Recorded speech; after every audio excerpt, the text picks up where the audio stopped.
Hello students, आज की class में हम बात करेंगे एम्प्लॉय एम्पावरमेंट के बारे में। सबसे पहले समझो वर्ड को ब्रेक करके कहना क्या चाहता है। एम्पावरमेंट मतलब उसको इतना ज़्यादा पावर कर देना, उसको पावर देना। ठीक है, उसको इतनी ज़्यादा पावर्स देना, इसका मतलब होता है एम्प्लॉय को एम्पावर करना। ठीक है, सबसे पहले मैं कहने का मतलब क्या है। एम्प्लॉय एम्पावरमेंट का मतलब है sharing of information, rewards and powers by management to employ. Management अपनी इंफॉर्मेशन को, रिवॉर्ड्स को, पावर्स को शेयर करती है किसको, अपने एम्प्लॉय को। ताकि क्या हेल्प होती है, एंकरेज करता है initiative, creativity and increase the performance. अगर आप एक बंदे के पास आज कुछ पावर्स देते हो, इसकी वजह से वो काम में उसका मन लगता है, उसका इनिशिएटिव बढ़ता है, वो अच्छी चीज़ें लाके करने की सोचता है ताकि उसकी क्रिएटिविटी बढ़े और इसकी वजह से उसकी परफॉर्मेंस इंक्रीज होती है। अगर आप लिबर्टी देते हो, उसको स्पेस देते हो, तो उसका मोरल बढ़ता है, उसकी जॉब सेटिस्फेक्शन बढ़ती है। आप किसी भी बंदे को आज कहते हो कि भाई भाई तेरे को जिस हिसाब से काम करना है तो कर ले, पर काम बढ़िया होना चाहिए। तो आपने क्या दिया, उसको लिबर्टी दी, स्पेस दी, तेरे को जैसे करना है तो वैसे कर, पर बढ़िया होना चाहिए। तो उससे उसका मोटिवेशन, मोरल बढ़ता है और जॉब सेटिस्फेक्शन आती है। ठीक है, नेक्स्ट हम पढ़ेंगे provides degree of autonomy and responsibility for decision making. वो अपने डिसीजंस खुद ले सकता है, ऑटोनॉमी आती है उसके पास, खुद ले सकता है। उसकी वजह से उसकी रिस्पॉन्सिबिलिटी भी बनती है उस डिसीजन के ऊपर। सो बेसिकली शॉर्ट में अगर हम कहें, एम्प्लॉय एम्पावरमेंट का मतलब क्या है कि एम्प्लॉयज़ को इंफॉर्मेशन, रिवॉर्ड्स और पावर शेयर करना कौन करती है, मैनेजमेंट करती है, किसको करती है, एम्प्लॉयज़ को करती है। ये इंश्योर करता है, एम करता है किस चीज़ के लिए, कि एम्प्लॉयज़ जो है एंकरेज हो, कि वो इनिशिएटिव ले, क्रिएटिविटी दिखाए और अपनी एबिलिटीज के थ्रू बेस्ट परफॉर्मेंस दे। एम्पावरमेंट जो होता है उसके अंदर वो क्या करते हैं, एक ग्रेटर अथॉरिटी, एक पावर अपने एम्प्लॉयज को प्रोवाइड करते हैं। वर्कर्स को ज़्यादा स्पेस देते हैं, लिबर्टी देते हैं, जिसकी वजह से उनका मोरल बढ़ता है, जॉब सेटिस्फेक्शन बढ़ती है। एक सर्टेन डिग्री ऑफ ऑटोनॉमी देते हैं, रिस्पॉन्सिबिलिटी देते हैं, ताकि वो डिसीजंस ले सके ऑर्गेनाइजेशन के रिस्पेक्ट के अंदर। ठीक है, डिसीजन ले सके लोअर लेवल ऑफ ऑर्गेनाइजेशन पे, मतलब लोअर लेवल्स पे जो एम्प्लॉयज बैठे हैं वो डिसीजंस ले सके। तो this is also called employ empowerment. अब हम सब क्या समझेंगे, अब हम समझेंगे उसके कुछ सर्टेन एडवांटेजेस, उसके सर्टेन डिसएडवांटेजेस। उसके क्या एडवांटेजेस है, उसके क्या डिसएडवांटेजेस है, किसके, एम्प्लॉय एम्पावरमेंट के। सबसे पहला एडवांटेज क्या है, increase the productivity, commitment, determination and responsiveness. क्या, अगर आप इस किस बंदे को आज एम्पावर करते हो, पावर्स देते हो, तो उसकी प्रोडक्टिविटी ऑफ कोर्स इंक्रीज होगी, वो ज़्यादा कमिटेड होगा अपने काम के लिए, जिसकी वजह से उसकी कमिटमेंट और डिटर्मिनेशन बढ़ेगी और अपने काम को लेकर ज़्यादा रिस्पॉन्सिबल भी होगा। रिस्पॉन्सिवनेस, कितनी जल्दी वो रिस्पॉन्ड करता है, वो भी बढ़ेगा।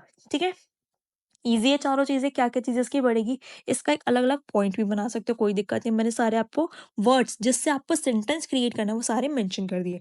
उसके बाद एम्प्लॉय एम्पावरमेंट क्या है, एक तरीके का आपको नॉन फाइनेंशियल इंसेंटिव है। इंसेंटिव क्या, एक एम्प्लॉय को आप देते हो एक एड, एक असिस्टेंस। और नॉन फाइनेंशियल मतलब कि उसको कोई पैसे, मॉनेटरी टर्म में कुछ पैसा नहीं मिल रहा।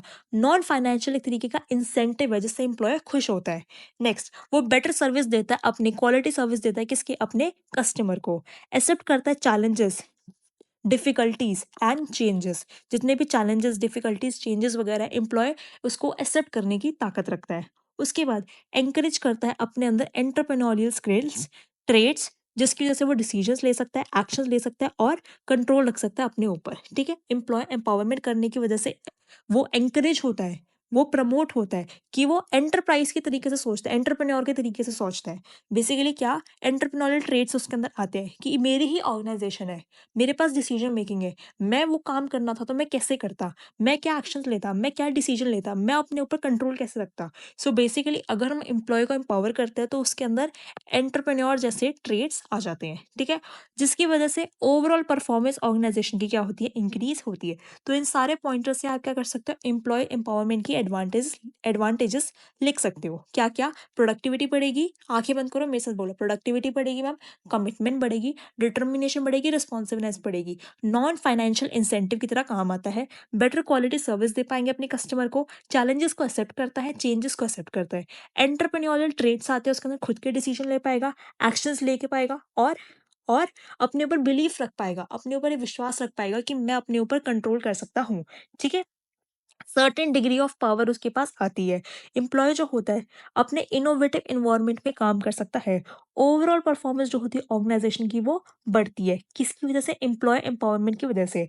अब क्या होता है, कॉस्ट रिडक्शन इन कॉस्ट भी होती है, कॉस्ट कम होती है बिकॉज़ क्या होता है प्रोडक्टिविटी बढ़ेगी, एम्प्लॉयी के पास जॉब एम्पावरमेंट आएगी, जॉब सिक्योरिटी आएगी, तो कॉस्ट जो होती है वो भी रिड्यूस होती है, ठीक है? ये सारी चीज़ें, सारे पॉइंटर्स हैं जो कि आपको लिख के चलना है अगर एडवांटेजेस का आपके पास क्वेश्चन आए तो। अच्छा गाइज़, एक चीज़ मुझे आपको एक बहुत इंपॉर्टेंट क्या बतानी है, देखो नोट्स का ना मैं आपको एक बहुत-बहुत अच्छा फ़ायदा बताती हूँ। अगर आप कभी भी बुक से पढ़ोगे ना, आप एग्ज़ाम में कभी सोच ही नहीं पाओगे कि वो बुक के किस लाइन पे क्या पॉइंटर पे क्या लिखा था। पर अगर आप बाय हार्ट, मैं आपको एक चीज़ आज लिख के दे रही हूँ, आप बाय हार्ट जो नोट्स है ना, उससे कोई चाहे बेशक लिखो मत, दिन में 1-2 बार कहीं चल रहे हो, कुछ कर रहे हो, कुछ खा रहे हो, मेट्रो में ट्रैवल कर रहे हो, कहीं भी जो भी आपके पास फ्री टाइम है, जहाँ पे आप स्टडी करते हो, वहाँ पे आप नोट्स अपने बना के चिपका दोगे ना, आपको एग्ज़ाम टाइम में एक-एक पॉइंट याद रहेगा, एक-एक वर्ड याद रहेगा कि किस पेज पे कहाँ पे क्या लिखा था। ये क्या होती है, ये एक तरीके की ना हमारी रिकॉलिंग पावर होती है। हमारे माइंड को ना ट्रेनिंग दी जाती है। बेसिकली वो एक चीज़ बार-बार जब देखता है ना, उसको ये याद रह जाता है कि मैंने किस साइड पे पेज के किस फेस के ऊपर किस पॉइंट पे मैंने वो वर्ड देखा था, राइट? तो बार-बार अगर आप बुक याद करोगे ना, तो बुक से आपको कुछ भी याद नहीं रहेगा। आप कंसाइज़ में नोट्स ये जो याद करके जाओगे ना, बार-बार अगर आप उसको सिर्फ़ देखोगे, याद भी नहीं करोगे, सिर्फ़ देखोगे ना, आपको एग्ज़ाम में उसकी प्लेसमेंट तक याद रहेगी कि मैंने इस पेज पे यहाँ देखा था। एडवांटेजेस मेरे लेफ्ट साइड पे थे, डिसएडवांटेजेस मेरे राइट साइड पे थे। इसका फर्स्ट पॉइंट ये था, second point non financial incentives का था। और बिलीव मी, आप इसको 4 दिन करके देखना, 1 हफ्ता करके देखो, आपको खुद को ही याद रहेगा कि मैंने उस पेज पे ये पढ़ा था। गाइज़, ये बहुत ज़्यादा बहुत अच्छी तरीके से काम करता है। ठीक है? आ जाओ, डिसएडवांटेज करते हैं।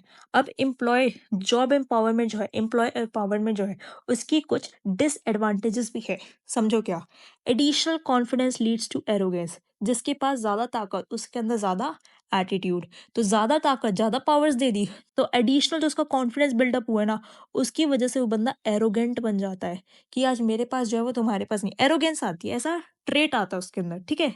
Risk to organisation security and confidentiality, basically कहने का मतलब क्या है कि हमने सबसे पहले एम्प्लॉय एम्पावरमेंट में क्या समझा कि मैनेजमेंट जो है अपने एम्प्लॉय को इंफॉर्मेशन देती है, तो इंफॉर्मेशन दे दी तो उसकी सिक्योरिटी और इंफॉर्मेशन की कॉन्फिडेंशियलिटी के ऊपर क्या आ जाएगा, एक क्या आ जाएगा, इसके ऊपर रिस्क आ जाएगा, ठीक है? उसके ऊपर क्या आ जाएगा, रिस्क आ जाएगा, ठीक है? Next, decision making lose uniformity, procedural delays, कहने का मतलब क्या है, अगर 4 लोग हैं डिसीजन मेकिंग के लिए, अगर एक बंदा डिसीजन के लिए तो डिसीजन फटाफट लिया जाएगा। 4 लोग अगर डिसीजन लेंगे तो डिसीजन में यूनिफॉर्मिटी नहीं रहेगी, डिसीजन अलग अलग तरीके से लोगों के ओपिनियंस के हिसाब से, माइंडसेट के हिसाब से चेंज होगा, प्रोसीजरल डिलेज होंगे डिसीजन को लेने में, ठीक है? Decisions decentralise, problem in coordination, अगर कोई भी डिसीजन मेकिंग पावर को हम डिसेंट्रलाइज कर दें, मतलब ऑटोनॉमी ना रखे, ऑटोक्रेटिक ना रखे, डिसेंट्रलाइजेशन रहे, सेंट्रलाइजेशन ना रहे, लोग अपने हिसाब से डिसेंट्रलाइज मतलब लोअर लेवल पे भी डिसीजंस ले सके, तो कोऑर्डिनेशन की प्रॉब्लम रहेगी। उसके बाद employees not in position to handle authority, responsibility and power, कुछ ऐसे भी लोग होते हैं ऑर्गेनाइजेशन के अंदर जो कहते हैं कि मुझे एक सुपीरियर के अंदर, मेरे बॉस के अंडर मुझे काम करके अच्छा लगता है, मेरे को खुद को ताकत मत दो, मेरे अंदर सोचने समझने की डिसीजन मेकिंग पावर की ऐसी कोई हैबिट नहीं है, मैं ये रिस्पॉन्सिबिलिटी, ये पावर, ये अथॉरिटी नहीं लेना चाहता, तो फिर ये अगेन क्या हो जाएगी, एक डिसएडवांटेज हो जाएगी एम्प्लॉय एम्पावरमेंट की, कि ऑर्गेनाइजेशन तो चाहती है कि तुम डिसीजंस लो, पर एम्प्लॉय खुद ही नहीं चाहता, वो कहते हैं कि मुझे तो अपने सुपीरियर के अंडर ही काम करके चलना है, ठीक है? फिर एक और चीज क्या कहते हैं, managers feel their job as risk, managers को अपनी जॉब लगता है रिस्क की सिचुएशन में आ गई है, बिकॉज एम्प्लॉयज़ के पास ज़्यादा पावर आ गई है, एम्प्लॉयज़ के पास डिसीजन मेकिंग अथॉरिटी आ गई, एम्प्लॉय जब चाहे जो मुझे डिसीजन लेगा मेरे को हटा देगा, तो मैनेजर्स को अपनी जॉब जो लगती है वो रिस्क में लगती है, ठीक है? ईज़ी है यार बच्चों, एडवांटेज डिसएडवांटेज आप खुद भी बना सकते हो। सीधी-सी बात है, मेरे को अगर मैं आपको कोई पावर्स दे दूँ, कोई डिसीजन मेकिंग की पावर्स दे दूँ, तो आपके पास क्या होगा? कॉन्फिडेंस बढ़ेगा, एरोगेंट हो जाओगे। आपको मैंने कोई इन्फॉर्मेशन बता दी तो सिक्योरिटी के उसके ऊपर खतरा मंडराएगा। उसके ऊपर डिसीजन मेकिंग मैंने आपको पावर दे दी, तो उसकी यूनिफ़ॉर्मिटी खत्म होती चली जाएगी। आपने डिसेंट्रलाइज़ कर दी सारी चीज़ें, तो कोऑर्डिनेशन में मेरे को दिक्कत आएगी। अगर मैं आप खुद ही नहीं लेना चाहते तो मैं क्या करूँ?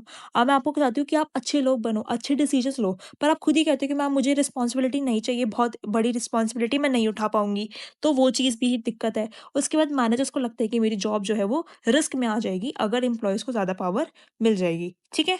अच्छा, अब हमने एडवांटेज डिसएडवांटेज समझ ली, अब आ जाओ उसके कैरेक्टरिस्टिक्स के ऊपर कि एम्प्लॉइज़ एम्पावरमेंट के क्या कैरेक्टरिस्टिक्स हैं हम वो समझते हैं। सबसे पहले कह रहे हैं इंडिविजुअल कॉन्स्टेंटली अवेयर, जो इंडिविजुअल है जिसको तुम एम्पावर करना चाहते हो, उसको पता होना चाहिए what, why and how they are seeking to achieve the organization goals and objective in an efficient and effective manner। कि ऑर्गेनाइजेशन के गोल्स और ऑब्जेक्टिव्स क्या है, कब है, मतलब क्या है और कैसे, क्या, क्यों और कैसे हम उसको अचीव कर पाएंगे, इंडिविजुअल को उसको अवेयर होना चाहिए। नेक्स्ट, कोऑपरेटिव होना चाहिए, पर्पसफुल होना चाहिए, ना कि ब्लेम दे दूसरों के ऊपर। जिस एम्प्लॉय को आप एम्पावर कर रहे हो वो कोऑर्डिनेशन के साथ कोऑपरेट करके लोगों के साथ काम करे, ना कि ऐसा करे कि भाई मेरी गलती थोड़ी थी, तुमने ऐसा काम करा। ब्लेम ओरिएंटेड वो बंदा नहीं होना चाहिए। Real willingness to take the personal responsibility, उसी एम्प्लॉय को एम्पावर करो जो अपनी रियल विलिंगनेस दिखाए, अपनी स्व इच्छा दिखाए कि मैं, हाँ, मैं ये रिस्पॉन्सिबिलिटी ले सकता हूँ, ये खुद की रिस्पॉन्सिबिलिटी ले सकता हूँ। सो बेसिकली ये तीन क्या है, ये तीन करेक्टरिस्टिक्स है कि जिस बंदे को आप एम्प्लॉय एम्पावरमेंट दे रहे हो, जिसको आप एम्पावर कर रहे हो, उसके अंदर ये तीन करेक्टरिस्टिक्स होनी चाहिए। ठीक है, उसके बाद रीजंस पढ़ेंगे हम for importance of employ empowerment important क्यों है, उसके रीजन समझो। ऐसी कौन सी चीजें हैं जिसकी वजह से एक एम्प्लॉय को पावर्स देना एक ऑर्गेनाइजेशन के लिए इंपॉर्टेंट हो जाता है। रीजंस क्या है, सबसे पहले चेंजिंग एनवायरनमेंट, जो एनवायरनमेंट है वो चेंज हो रहा है।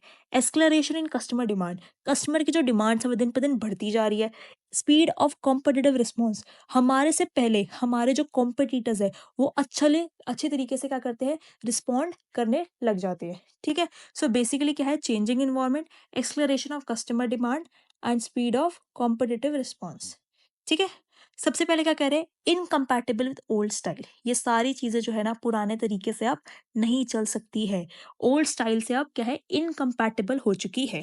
इसकी वजह से एम्प्लॉय को एम्पावर करने का हमारा क्या है, एक इंपॉर्टेंट रीजन है। एम्प्लॉय को एम्पावर क्यों कर रहे हैं, क्योंकि हमारा एनवायरनमेंट डेली बेसिस पे चेंज हो रहा है, कस्टमर की हमारी डिमांड बढ़ती जा रही है, और हमारा कंपटीटिव रिस्पॉन्स, जो हमको रिस्पॉन्स देना है और जो हमारे कॉम्पिटिटर्स रिस्पॉन्ड दे रहे हैं उसके अंदर स्पीड आ रही है। ठीक है, नेक्स्ट, नेक्स्ट क्या कह रहा है हमारा, नेक्स्ट हमारा कह रहा है डाउन साइजिंग या डिसेंट्रलाइजेशन। कहने का मतलब क्या है, एम्प्लॉय को एम्पावर करने की जरूरत क्यों है, क्योंकि ऑर्गेनाइजेशन जब चाहती है ना तब डाउन साइजिंग कर देती है। डाउन साइजिंग का मतलब क्या, अपनी एक कुछ employees, specific number of employees को हटा देती है, डिसेंट्रलाइज कर रही है सारी चीज़ों को, अपने एम्प्लॉयज को कम कर रही है, खत्म कर रही है। So basically it means down sizing करना। तो कह रहे हैं old method of coordination not appropriate. अगर ऑर्गेनाइजेशन अपने एम्प्लॉयज को खत्म कर रही है या फिर चीज़ें डिसेंट्रलाइजेशन पे लेकर आ रही है, मतलब एक हायरार्की आप फॉलो नहीं कर रही किसी चीज़ को कम्युनिकेशन के लिए, तो ओल्ड मेथड कोऑर्डिनेशन के आप एप्रोप्रिएट नहीं है। याद है 11th-12th की बीएसटी आप ऐसे एक चार्ट पढ़ते थे हायरार्किकल चार्ट की, ए को बी से करना है, बी को सी से करना है, सी को डी से करना है। डी डायरेक्टली ऐसे नहीं कर सकता, उसको एक हायरार्की पाथ फॉलो करना पड़ेगा।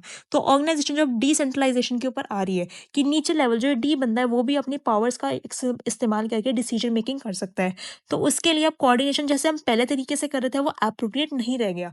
इसीलिए हमें एम्प्लॉय को एम्पावर करने की अब रिक्वायरमेंट है। ठीक है, ईज़ी है।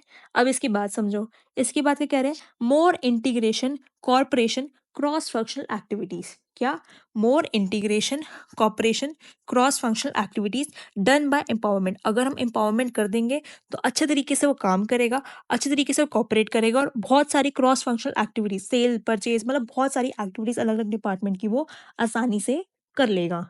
ठीक है, उसके बाद good talent focus on external changes not on internal problem solving. जो अच्छे टैलेंटेड लोग होंगे अगर हम उनको एम्पावर करेंगे तो कैसे वो ऑर्गेनाइजेशन को बड़ा कर सकते हैं, एक्सपैंड कर सकते हैं, कैसे उसकी ग्रोथ इंश्योर कर सकते हैं, उस पर वो फोकस करेंगे, ना कि इंटरनल प्रॉब्लम कि कितने लोग काम करने चाहिए, किस डिपार्टमेंट में कितने करने चाहिए, कैसे करना है। उस चीज़ों पे फोकस ना करके वो एक्सटर्नल चेंजेस के ऊपर फोकस करता है, अगर हम राइट एम्प्लॉय को एम्पावर करते हैं तो। ठीक है, सो बेसिकली हमने चार क्या पढ़े हैं ऐसे रीजंस जिसकी वजह से एम्प्लॉय को एम्पावर करना हमारे लिए इंपॉर्टेंट है। क्यों, चेंजिंग इन्वायरमेंट है, कस्टमर की डिमांड बढ़ रही है, तो ओल्ड स्टाइल के साथ हम काम कर सकते नहीं है।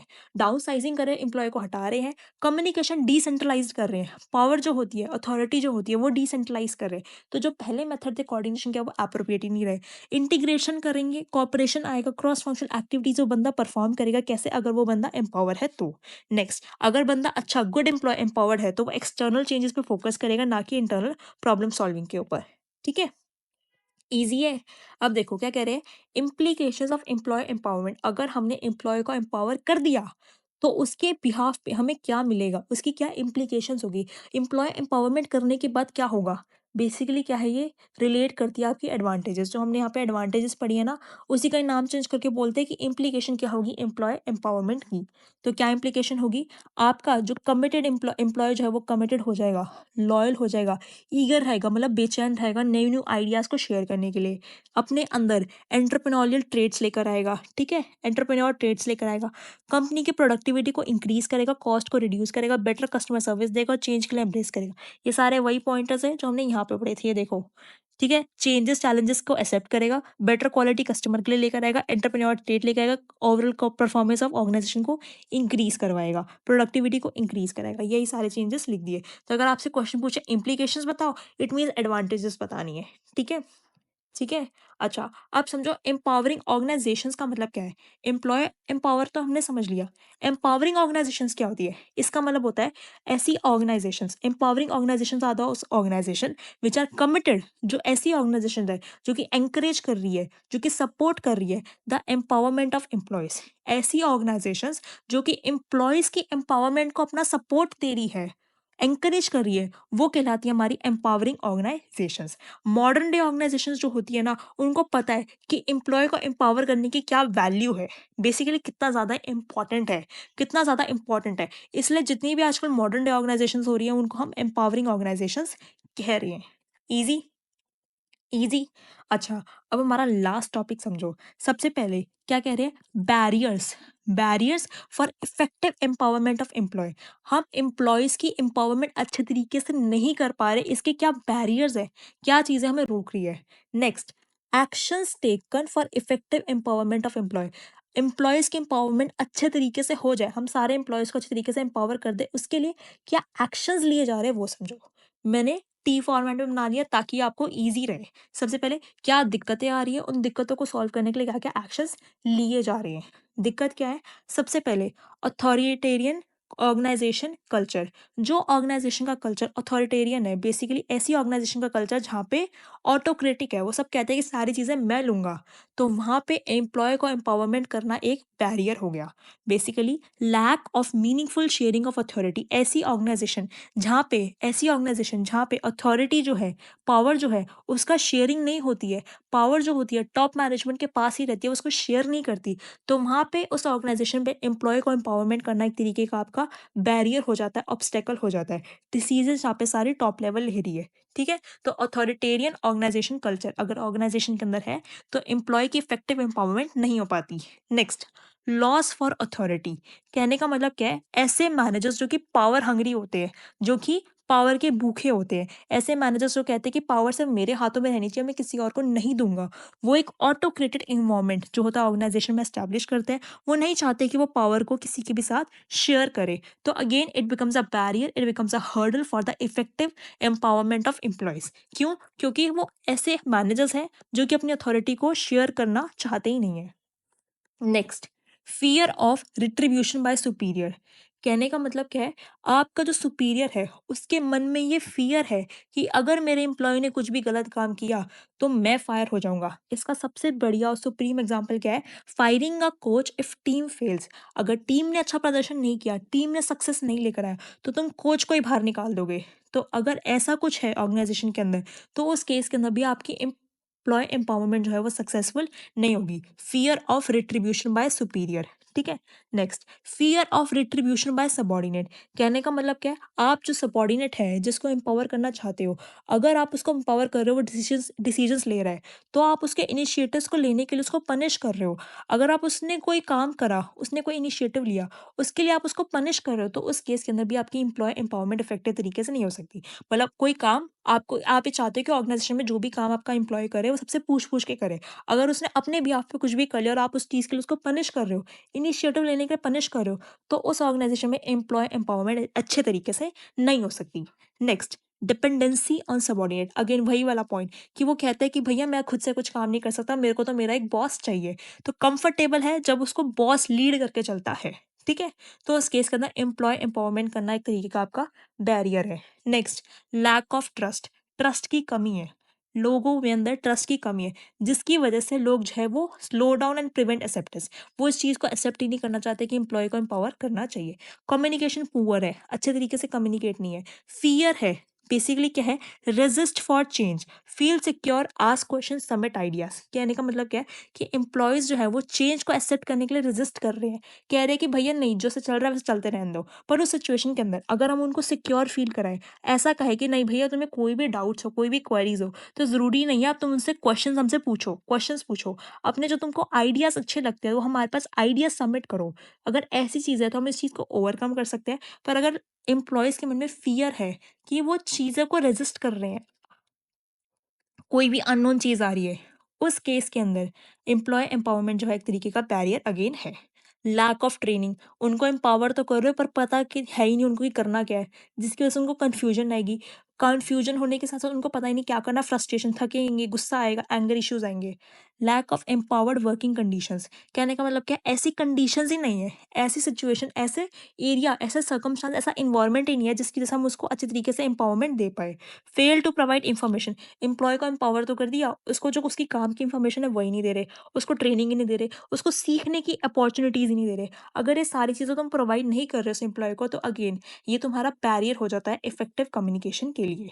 ठीक है, तो बेसिकली मैंने 10 बताए हैं, 10 में से याद करो क्या क्या। ऑर्गेनाइजेशन का कल्चर क्या है, अथॉरिटेरियन है, मतलब वो शेयर ही नहीं करना चाहती, मैनेजर नहीं शेयर करना चाहता। Fear of retribution by superior, अगर सुपीरियर क्या कह रहे हैं कि टीम ने गलत काम किया तो सुपीरियर को बाहर निकालेंगे। Fear of retribution by subordinate, subordinate अगर काम कर रहा है तो उसको इनिशिएटिव लेने के लिए पनिश कर रहे हैं। सबॉर्डिनेट के ऊपर वो डिपेंडेंसी ऑफ सबॉर्डिनेट, सबॉर्डिनेट जो है वो सुपीरियर या बॉस के ऊपर डिपेंडेंट है। ट्रस्ट नहीं है, कम्युनिकेशन पुअर है, फियर है, चेंज को रेजिस्ट कर रहे हैं, ट्रेनिंग नहीं है, और एम्पावर्ड वर्किंग कंडीशंस नहीं है। ये सारी क्या है, ये सारे आपके क्या है, बैरियर्स, जिसकी वजह से आप एम्प्लॉय एम्पावरमेंट अच्छे तरीके से नहीं कर सकते हो। अब इसके रिस्पेक्ट में हमने क्या एक्शंस लिए हैं वो समझो। क्या हमने एक्शंस क्या क्या लिए, actions taken, delegate task clearly and concisely, जो भी टास्क आप डेलीगेट कर रहे हो उसको क्लियर करो, क्लियर तुम्हारा ये काम है, कंसाइज वे में बताओ कि तेरा क्लियर कट ये काम है, तेरे को ये करना है। उसको इंफॉर्मेशन प्रॉपर दो ताकि वो अच्छी decision making, correct decision making कर सके। प्रॉपर उसको इन्फॉर्मेशन दो, टास्क जो भी दे रहे हो सारे क्लियरली डेलीगेट करो, सारे अच्छी तरीके से समझाओ। टॉप मैनेजमेंट फेवर करे, बेसिकली कहने का मतलब क्या, अथॉरिटेरियन कल्चर था तो टॉप मैनेजमेंट कह रही थी कि पावर शेयरिंग नहीं करनी, पर अगर टॉप मैनेजमेंट फेवर कर रही है तो वो फुल ऑटोनॉमी दे अपने एम्प्लॉयज़ को, कोई भी टू साइड स्ट्रैटेजी ना रखे। टू साइड स्ट्रैटेजी का मतलब क्या है कि एम्प्लॉय भी काम कर रहा है और एम्प्लॉय की पॉलिसी जो एम्प्लॉय डिसीजन मेकिंग ले रहा है एम्प्लॉय तो ले ही ले, फिर टॉप मैनेजमेंट ने कह रही है कि नहीं, एम्प्लॉय वाला नहीं मानना, हमारा वाला मानो। ठीक है, तो टू साइड स्ट्रैटेजी नहीं होनी चाहिए, फुल ऑटोनॉमी दो उनको, उन्होंने जो डिसीजन ले लिया उसको ओके करो, अपने डिसीजन उसके डिसीजन के ऊपर लागू मत करो, टॉप मैनेजमेंट फेवर करो। ट्रस्ट वाला सेंस जो है उसके अंदर बिल्डअप करो, लीडरशिप शेयर करो, उसको बताओ कि क्या ऑर्गेनाइजेशन का विजन है, क्या गोल है, किस डायरेक्शन में तुम्हें काम करना है, तो फील ऐसा वो लोग फील करेंगे कि they are contributing towards a goal. उनके अंदर लीडरशिप क्वालिटीज लेकर आओ, डेलीगेट करो अथॉरिटी को, इम्पैक्ट करो अपॉर्चुनिटीज को, अपॉर्चुनिटीज उनके अंदर लेकर आओ, अथॉरिटी को डेलीगेट करो, डेलीगेट का मतलब दूसरों को दो, जिसके से वो फ्रीडम आएगी उनके पास, वो मीटिंग्स को अटेंड करेंगे, और उनके पास उनको क्या दो, कम्युनिटी की मेंबरशिप दो, कम्युनिटी की उनको मेंबरशिप दो, फ्रीडम दो, ताकि वो मीटिंग्स को अटेंड कर पाए, सारी चीज़ें कर पाए, तो जिसकी वजह से उनके पास अपॉर्चुनिटीज़ आएंगी। सो बेसिकली क्या है, कुछ तरीके एक्शंस है जिसकी वजह से आप इफेक्टिव एम्पावरमेंट कर सकते हो। कैसे, टास्क अच्छे तरीके से क्लियरली और कंसाइजली बताओ, सारी इंफॉर्मेशन दो, टॉप मैनेजमेंट का फेवर होना चाहिए, ट्रस्ट बिल्डअप करो, लीडरशिप को शेयर करो, कैसे लीडर बन सकते हो, विजन्स, गोल्स, डायरेक्शंस ऑर्गेनाइजेशन के बताओ, ताकि सारे कंट्रीब्यूट करें ऑर्गेनाइजेशन के गोल के अचीवमेंट के लिए, और अथॉरिटी को डेलीगेट करो, उनको अपॉर्चुनिटीज न्यू न्यू प्रोवाइड करो। ठीक है, ईज़ी है। ये जो चैप्टर था बहुत ही ईज़ी था। इसके अंदर हमने आज की क्लास में क्या पढ़ा? एम्प्लॉय एम्पावरमेंट क्या होता है, उसके एडवांटेजेस, डिसएडवांटेजेस। उसके फिर हमने कैरेक्टरिस्टिक्स कि जिस बंदे को तुम एम्पावर कर रहे हो, उसके अंदर क्या 3 कैरेक्टरिस्टिक्स होने चाहिए। फिर हमने पढ़ा कि क्यों ज़रूरी है, फिर इम्प्लीकेशंस पढ़ी तो अगेन वो एडवांटेजेस ही थी। फिर हमने पढ़ा एम्पावरिंग ऑर्गनाइजेशंस क्या होती हैं, एम्पावरिंग ऑर्गनाइजेशंस। फिर हमने पढ़ा क्या बैरियर्स हैं और क्या एक्शंस लेने चाहिए। ईज़ी है, ईज़ी है, बहुत ही ईज़ी है, ये कुछ भी नहीं है। इसको याद करोगे ना, एक बार रीड करके भी छोड़ दोगे तब भी आपको सारा रिवाइज़ हो जाएगा। ठीक है?